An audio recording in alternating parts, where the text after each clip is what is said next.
when people are living in this gap between how they appear to the world and how they really feeling, they don't want to look at this emotion because it is painful. What they'd rather do is distract themselves from all these things in their external environment so they don't have to look. But when that feeling isn't going away, and they can't, after the sports car and after the, the vacation and after the buying the new things, the new wardrobe, the facelift, whatever, and this feeling keeps returning, this is a time really where they have to look at that emotion. And they have to, as you said, you have to be in the presence of that emotion and ask some fundamental questions. Are these emotions driving my thoughts? How do I think when I feel this way? Now, those thoughts are just old circuits that have been fired and wired in the brain. How do I behave? What do I do? How do I act? What do I say? What comes out of my mouth? Now think about this. If you can observe how you're thinking, notice how you're acting, and pay attention to how you're feeling, the moment you become conscious of what you're unconscious to, it means you're no longer the program. Now you're the consciousness observing the program, and this is when we begin to objectify our subjective selves.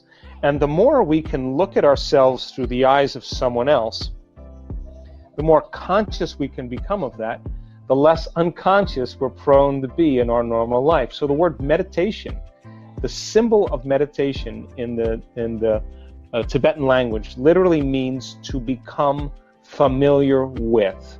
So if you're becoming familiar with your unconscious thoughts and making them conscious, you're in a process of meditation. If you're becoming aware of your automatic habits and behaviors, and now you're so aware of them you would never become unaware of them again, and you look at those emotions that bring you to a lower level, and you're so familiar with your pain and your sorrow and your suffering that you would never allow yourself to live in that emotional state again. This is the moment you're Gandalf on the bridge and you're saying, you may not pass ever again.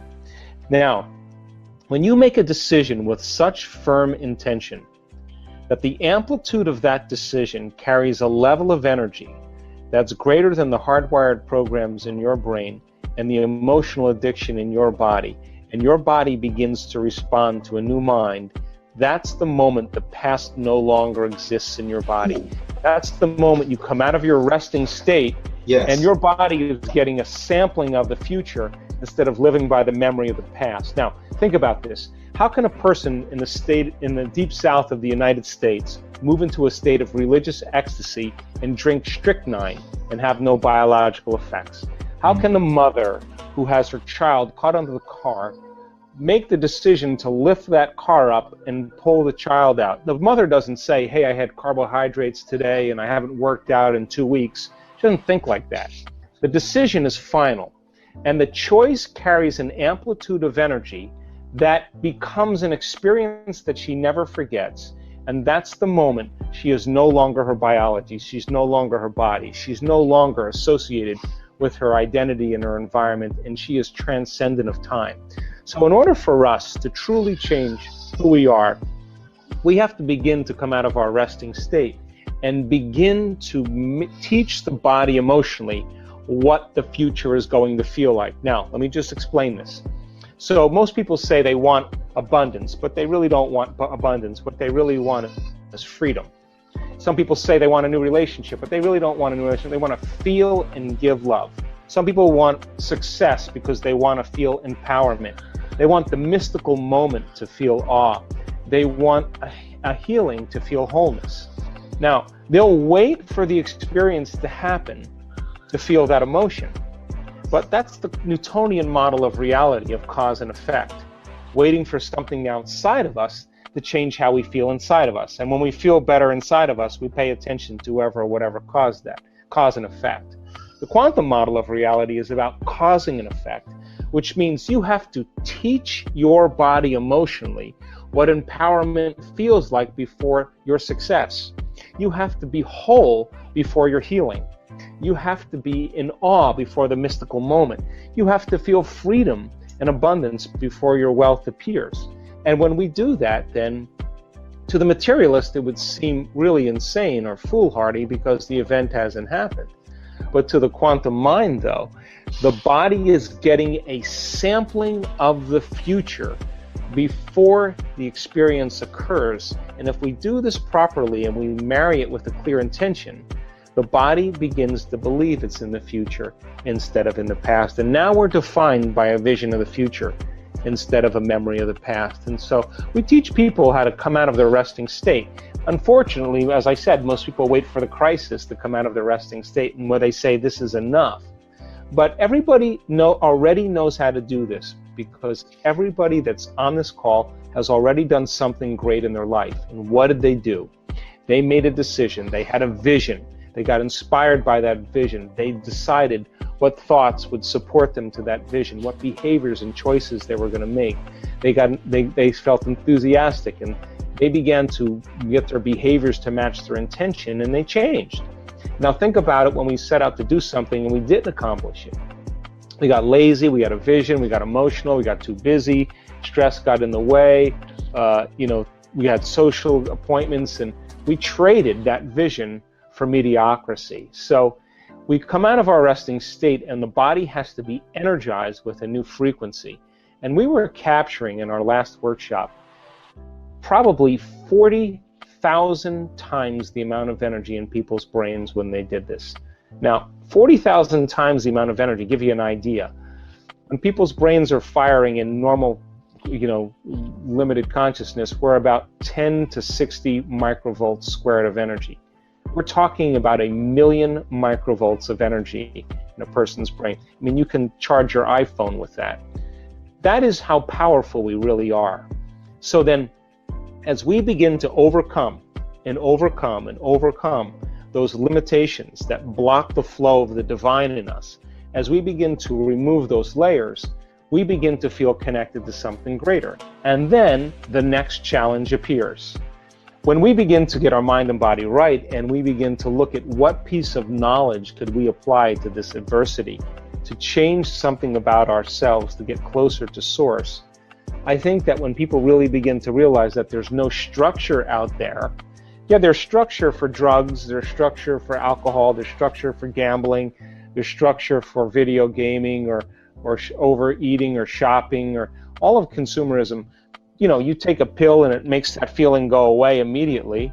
You're going to correlate that internal change with whatever you did to take that, and you're going to develop an attachment or an addiction. And what that does is it begins to broaden the gap. And you could be the wealthiest, the most successful, the most popular person, the most good-looking person in the world, but if you haven't overcome that emotion right there, you haven't evolved in one lifetime. And this is where we have to begin to look at where we're going to make the biggest contribution to ourselves, because as we begin to understand that the soul cannot create a future experience, and the soul wants to really have new events and not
novel experiences. If you're living by the same emotion every single day, and you're anchored emotionally in your past, and your body's been conditioned emotionally to be in the past, then until you overcome that emotion, the soul can't get on with creating anything new, because for the most part, you're bound to a past experience. So when we begin to overcome the emotions, then we're literally pulling our mind out of the past, and that's when we begin to create a new future.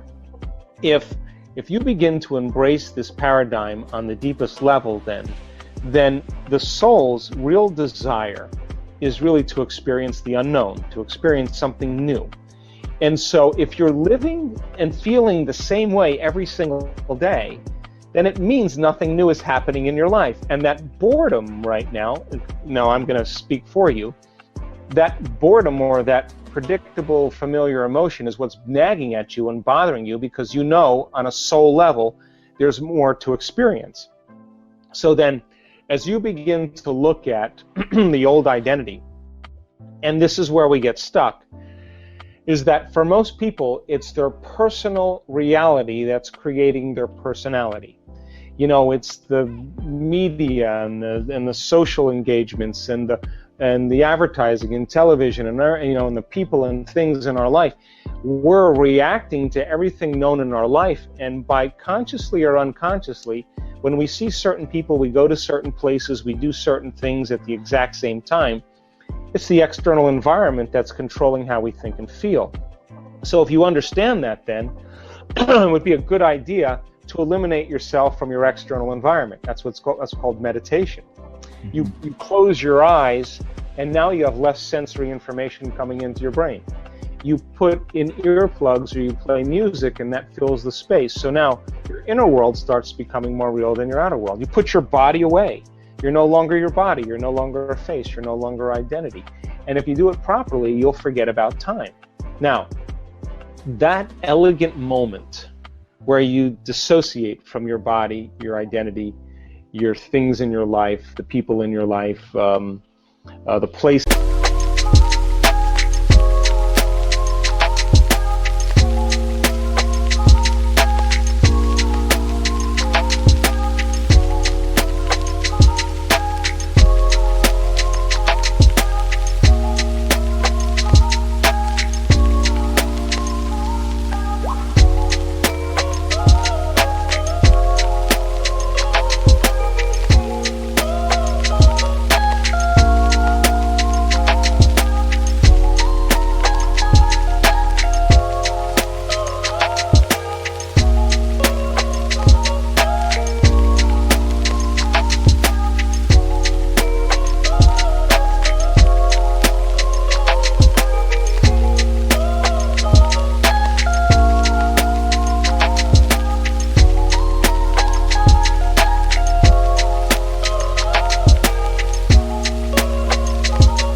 In your life and time, that's the moment you become pure consciousness. Now, if you're thinking certain thoughts that are making certain chemicals for you to feel a certain way, and the moment you feel that way, you think more thoughts, and those thoughts create more feelings, and your brain is organized to reflect everything you know in your life. It's an artifact of the past. You're thinking in the past, and those emotions that feel familiar are a record of the past.